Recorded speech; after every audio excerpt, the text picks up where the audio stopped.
ontem, dia 14, tem uma relação, viu? Ontem dia 14 foi o dia de combate, Dia Mundial de Combate à Doença de Chagas. Uma doença pouco falada, mas que pode levar à morte. É isso mesmo. O cardiologista Rodrigo Andrade está aqui, ele vai falar um pouquinho sobre essa doença. É meu filho. Que a gente vai conversar agora com ele, tá bom? Vem cá, doutor. Como que é o nome do senhor? Rômulo, Rodrigo é meu filho, cardiologista Rômulo. também. Rômulo de quê? Rômulo Salles de Andrade. Rômulo Salles de Andrade. O Rodrigo é o seu filho? Meu filho, cardiologista então tá bom. também. Vamos ficar à vontade. E ele já veio aqui algumas vezes, eu acho. Então deve ser, a produção deve ter confundido o pai com o filho. Bom também. Doutor, eu queria que o senhor falasse um pouquinho sobre a doença de Chagas. A gente sabe que é uma doença que o principal transmissor é o... Tripanossoma. Né? Mas ele afeta o coração, é isso? Tem vários órgãos que ele afeta. A doença de Chagas foi um brasileiro que descobriu todas as etapas da doença, né? Desde o vetor, aquele que vai levar a doença, o tripanossoma, que é o protozoário que provoca a doença, que vai fazer as lesões no organismo nosso. Ele descobriu tudo, Carlos Chagas. Inclusive, a doença de Chagas é em homenagem a ele. Certo. Há mais de 100 anos já isso foi descoberto. Foi um cara brilhante, que descobriu tudo. Desde o vetor, o besourinho que transmite, que suga o sangue da pessoa ou do animal contaminado e transmite através do tripanossoma. Como é que acontece isso? O triatomídeo, ele infectado, ele suga o sangue da pessoa, ou do animal doméstico, um gato, um cachorro, até animais silvestres. Que é um besouro, não é? É um besouro. Lá chama potó, tem várias denominações, barbeiro, né? Sim. E aí é esse bichinho aí que está aparecendo na tela agora. Que é perigoso. Perigosíssimo, né? Na realidade, ele suga o sangue da pessoa, ele tem o tripanossoma cruzi nas fezes dele, e quando ele pica a pessoa, ele defeca. E aí, através da pele, a pessoa às vezes coça, alguma coisa assim, o tripanossoma entra no organismo da pessoa e vai destruindo as fibras musculares, os complexos nervosos, no coração, o sistema de condução do coração, e aí várias doenças. E doutor, essa doença, ela é comum no Brasil?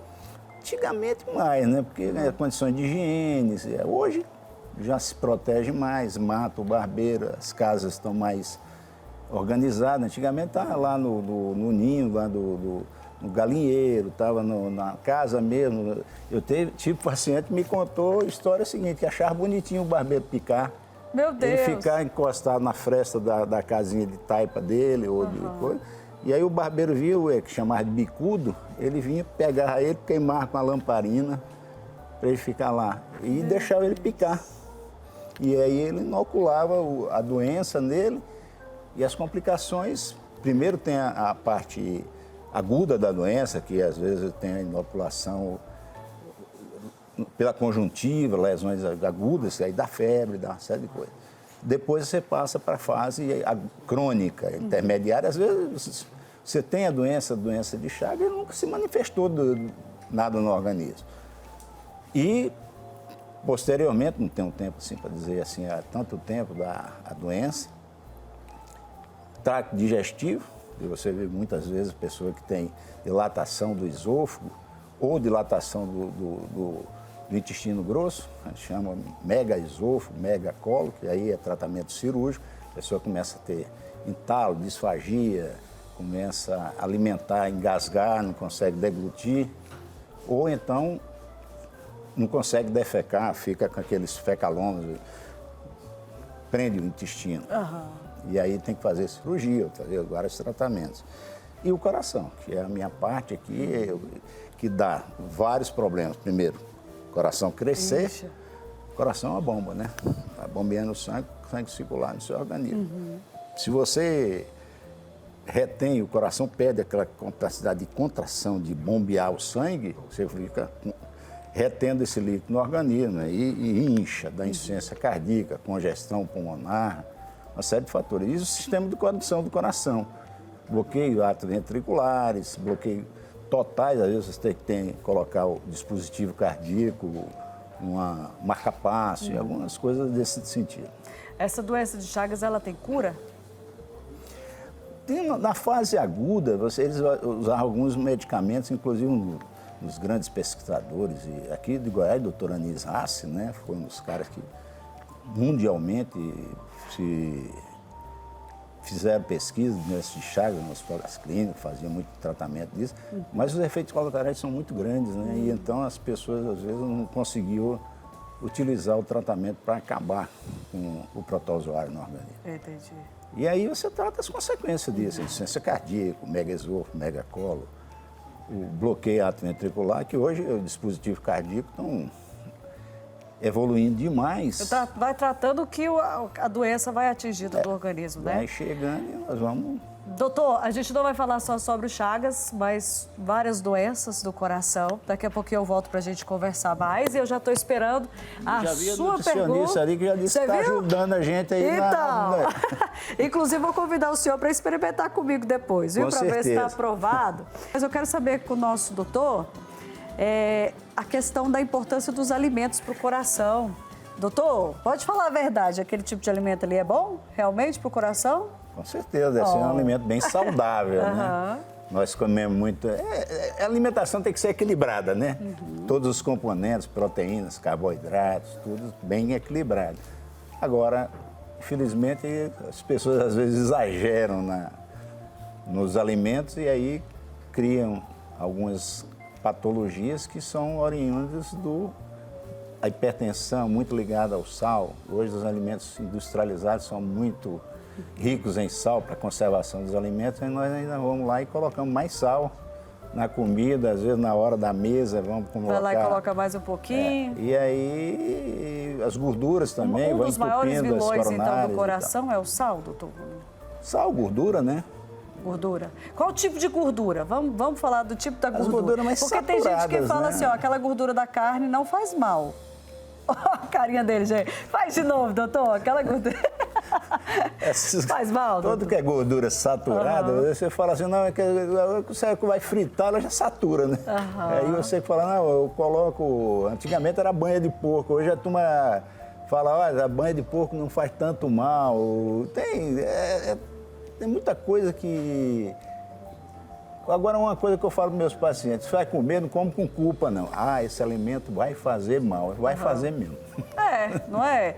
Mas, doutor, já que a gente está falando dessa parte da gordura, tem um óleo específico que talvez seja menos maléfico para o coração, hoje em dia? Para fazer a comida, para a gente dar uma dica? Eu acho que é como eu falo, o óleo, por melhor que seja, os óleos vegetais são melhores do que os animais, os óleos de origem animal. Mas quando você frita, ele satura. Então, eu acho que tudo tem que ser comedido. Hoje, qual que é o principal o motivo que as pessoas procuram um cardiologista? Tem uma doença que o senhor vê que realmente está mais crescente hoje no Brasil? Hipertensão, doença coronariana. E aí são hábitos de vida, né? Sedentarismo. Antigamente, na minha época, você levantava para mudar o canal da televisão. Nem precisa mais, né? Você entra, chega estaciona o carro na garagem, pega o elevador, sobe no elevador, abre a sua porta, a televisão, tudo é controle remoto, você não... Olha lá, tem televisão aí que só fala, liga, desliga. Também tem isso, eu ainda cheguei. Mas... O importante, atividade física. A atividade física é fundamental para a cabeça, para o organismo das pessoas. São coisas que são muito importantes. Hoje o pessoal está muito imediatista, né? E sedentário. Muito sedentário. Tipo de exercício físico? Mas é corrida? Qualquer caminhada, contanto que você faça. Que movimente. Vai caminhar, não tem jeito de ir para academia, vai para a praça, faz uma caminhada lá, anda tantos metros quadrados na praça, faz alguma coisa assim, isso é importante. Muito bem. Academia, pilates, natação, hidroginástica, vai dançar. Eu tenho um paciente meu, eu falei, doutor, eu posso dançar? Pode, vai dançar. Muito bem, tá vendo, gente? Tem que ir para academia, tem que ir para uma praça para caminhar, para mexer os esqueletinhos, dançar, né, Prato doutor? saudável, cabeça boa. Coração está relacionado com sentimentos também? Sim, hoje a gente vê as pessoas cada vez mais Porque quando a dentro gente está deles apaixonado, mesmo. fala, ai, que dor no coração. Isso às vezes não tem cura, Não, não. né? Cardiologia não cura isso, não. Mas é bom apaixonar. É verdade. E dor de cotovelo é ruim pro coração. Tá bem, gente? Tem que superar logo, né, doutor? Ah, não tem dúvida. Tá certo. Daqui a pouco a gente volta para conversar mais um pouquinho. E, ó, vamos voltar aqui para o nosso sofá. Vou conversar mais um pouquinho com o nosso doutor, que está aqui. Doutor, eu queria que o senhor tirasse uma dúvida, que a gente tem ouvido muito falar sobre isso. Depois da Covid-19, da pandemia, as pessoas estão relacionando muito a quantidade de acidentes cardiovasculares, infartos, enfim, né? A doença ou a vacina, né? Tem alguma relação realmente a isso tudo, doutor? Primeiro que nós passamos por uma fase muito complicada, né? Estresse, tensão, Verdade. confinamento, uma série de fatores que levam a um estresse extremo. E aí esse estresse vai realmente criando patologias na gente, né? Essa tensão que foi criada e realmente a gente não sabia muita coisa do que era o Covid, por que veio, como é que veio, os efeitos do Covid. E cada família teve alguém que às vezes até já faleceu por conta disso. Então foi um trauma muito grande. Essas doenças podem sim afetar o coração, dar inflamação no músculo do coração e criar miocardiopatia depois, algumas consequências em cima disso. A vacina é muito controversa. Essa situação da vacina É mais foi criado especulação? Ou tem já algum estudo em relação a Tem isso? alguns estudos, uns favoráveis, outros não tão favoráveis, e fica uma celeuma. A gente não tem ainda uma diretriz dizendo assim, a vacina, eu acho que foi importante, é uma arma de guerra, né? A gente estava numa situação de guerra, vamos usar o que eu me vacinei. Eu também. Tive problema na época, minha esposa ficou em UTI e tal, então foi uma situação assim, emergencial que a gente não sabia o que fazia e infelizmente muita gente usou isso de diversas maneiras que a gente não tem adianta nem comentar sobre isso. Né? Mas então, assim, resumindo o que o senhor falou, o que mais atingiu em relação ao coração e a essa quantidade de doenças, de infartos e tudo, está mais relacionado aos sentimentos, ao estresse, ao emocional que todo mundo sentiu naquela época. Como o senhor disse, teve uma perda ou aquele desespero mesmo de, ai meu Deus, será que eu vou, será que eu não vou? O confinamento que deixou muita gente depressiva. Então, está mais a questão relacionada ao emocional. Eu acho que sim, eu acho que não só isso. Teve realmente as consequências da doença, as infecções, alguma coisa assim que atinge e diminui, deprime o organismo da pessoa imunologicamente. Então, houve as consequências em cima disso. Mas eu acho que o grande fator foi o estresse, a tensão. Até hoje tem gente traumatizada com isso. Verdade. Tem gente que chega, não sai sem máscara, foi eficaz, não foi, também não sei. Essa máscara era necessária? Não se sabe. Deixa Todo mundo interrogar. fez, mas não sabe, né? Doutor, eu queria que o senhor deixasse um recado para quem está assistindo agora. Como cuidar do coração? A gente tem que falar do coração, a gente já falou mais ou menos o seguinte, a pessoa tem que estar bem consigo mesmo para estar bem com o seu coração. Primeira coisa, a gente vive numa era das pessoas querendo acumular coisas materiais, acumular um monte de coisas e às vezes descuida de si mesmo, daquilo que era mais essencial nas pessoas. Hoje a gente vive no mundo da eletrônica que as pessoas às vezes nem conversam. Só no telefone. Manda recado.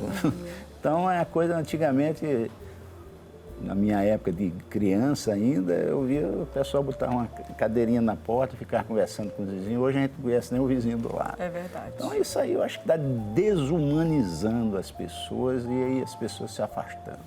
Hoje eu vejo no meu consultório, às vezes, aquela senhora que chega lá, vai com a filha achando que aquilo, ou o filho, sei lá, que é um encargo aquilo, tem que levar. E às vezes acaba a minha consulta falando assim, eu vou te dar uma coisa que me dá uma coisa, me dá um abraço. Não, quebra um gelo, eu estou, graças a Deus e tal. Então, essa coisa, esse elo que a gente tem que voltar, família e espiritualidade. Eu acho que independente da religião que a pessoa tem que ter. Recuperar a nossa essência, né? O Sim, que Jesus nos ensinou, né? exatamente. A amar o próximo, a estar próximo um do outro, valorizar a família, os momentos que são importantes, né, doutor? Eu acho que hoje o coração sofre por causa disso. Tá vendo, a distância. Gente? Isso é o médico que está falando, tá bom? Que cuida de pessoas que chegam ali com alguns sintomas que talvez o doutor já sabe o que é, né, doutor? Você está conversando, você está se exercitando, tem alguém ali para você conversar, que às vezes é preciso, né, doutor?